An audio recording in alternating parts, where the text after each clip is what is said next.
નમસ્કાર, world media ન્યૂઝમાં આપનું સ્વાગત છે। હું છું સફી શેખ। જોઈએ આજના નવા સમાચારો। પાલિકા ચેમ્બરમાં કોણ ચલાવે છે સત્તા? શહેર ભાજપ પ્રમુખની દખલથી ઉઠ્યા અનેક સવાલો। અંકલેશ્વર નગરપાલિકામાં પ્રજાહિતનો વહીવટ કોણ ચલાવે છે? પાલિકામાં ચૂંટાયેલા ભાજપના નગરસેવકો કે ભાજપના શહેર સંઘના પ્રમુખ? આજે આ ચર્ચાએ પાલિકા ભવનમાં ભારે જોર પકડ્યું હતું। અંકલેશ્વર નગરપાલિકામાં 3 રસ્તા શાક માર્કેટ વિસ્તારમાં રોડ સાઇડ પર છૂટક શાકભાજી વેચતી મહિલાઓને પાલિકા તંત્ર દ્વારા સ્થળાંતર કરવામાં આવતા અસંતોષ ફેલાયો હતો। પોતાની રોજીરોટીના પ્રશ્ને લઈને મહિલાઓ પાલિકા પ્રમુખ જિગ્નેશ અંડાડિયાને રજૂઆત કરવા પાલિકા કચેરીએ પહોંચી હતી। તેમની સાથે આમ આદમી પાર્ટીના તાલુકા પ્રમુખ નીતિન વસાવા પણ જોડાયા હતા।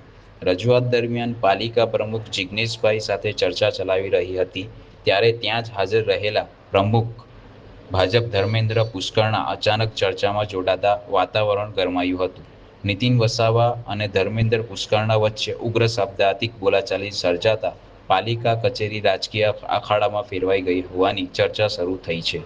સૌથી મોટો પ્રશ્ન એ છે કે પાલિકાના વહીવટી અને જનહિતના પ્રશ્નોની ચર્ચા દરમિયાન શહેર ભાજપ પ્રમુખ ધર્મેન્દ્રભાઈની ભૂમિકા શું હતી? પ્રજાના પ્રશ્નો સંભળાવતા અને તેનો ઉકેલ લાવવાની જવાબદારી ચૂંટાયેલા પાલિકા પ્રમુખ અને વહીવટી તંત્રની હોય છે। ત્યારે કોઈ રાજકીય સંગઠનના હોદ્દેદાર દ્વારા સીધી દખલગીરી યોગ્ય ગણાય કે નહીં તે અંગે ચર્ચા શરૂ થઈ। સામાન્ય પ્રજા અને ગરીબ જનતાના પ્રશ્નો લઈને જતા આગેવાનોએ આજે લાગ્યું હતું કે અંકલેશ્વર નગરપાલિકાનું પ્રમુખનો કબજો શહેર ભાજપના પ્રમુખ ધર્મેન્દ્રભાઈએ લઈ લીધો છે અને નગરપાલિકાના પ્રમુખ જિગ્નેશભાઈ માત્ર ધર્મેન્દ્રભાઈના રિમોટ કંટ્રોલથી ચાલી રહ્યા હોય તેવો લોકોને અનુભવ થયો હતો। અત્યંત અનુભવી એવા નગરપાલિકાના પ્રમુખ જિગ્નેશભાઈ ખૂબ જ અનુભવી છે અને તેઓએ કેવી રીતના જવાબ આપવો તે તેમને ખબર હોવા છતાં શહેર પ્રમુખ ભાજપના ધર્મેન્દ્રભાઈને લાગ્યું કે જિગ્નેશભાઈ કદાચ નગરપાલિકામાં વહીવટી કરવામાં સમક્ષ નથી અને તેઓ અસમક્ષ હોય એટલે મારે વચ્ચે આવીને બોલવું જ પડે અને આ વિપક્ષવાળા અને રજૂઆત કરવા આવતા ગરીબ લોકોને પણ સીધા કરવા પડે તેવો ફાંકો તેઓએ છે।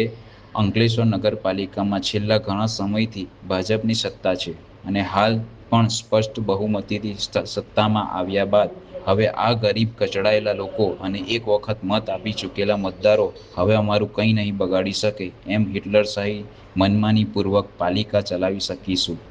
કોઈની હિંમત નથી કે હવે 5 વર્ષ તક અમને ઉઠાડી શકે।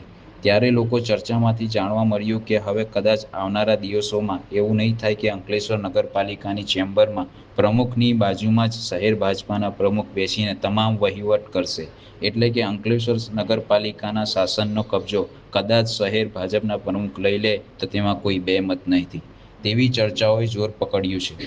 લોકો તો એવું પણ કહે છે કે આવનારા દિવસોમાં કદાચ નગરપાલિકાના પ્રમુખ પદથી જિગ્નેશભાઈ રાજીનામું પણ આપે અને ધર્મેન્દ્રભાઈના કદાચ તેમની જગ્યાએ લઈ લે તો નવાઈ નહીં। જો કે આ માત્ર ચર્ચા જ છે પરંતુ અંકલેશ્વર નગરપાલિકાનો કબજો અને તેમાં પણ પ્રમુખનો કબજો શહેર ભાજપના પ્રમુખે લીધો હોવાની ચર્ચાઓ શરૂ થઈ છે।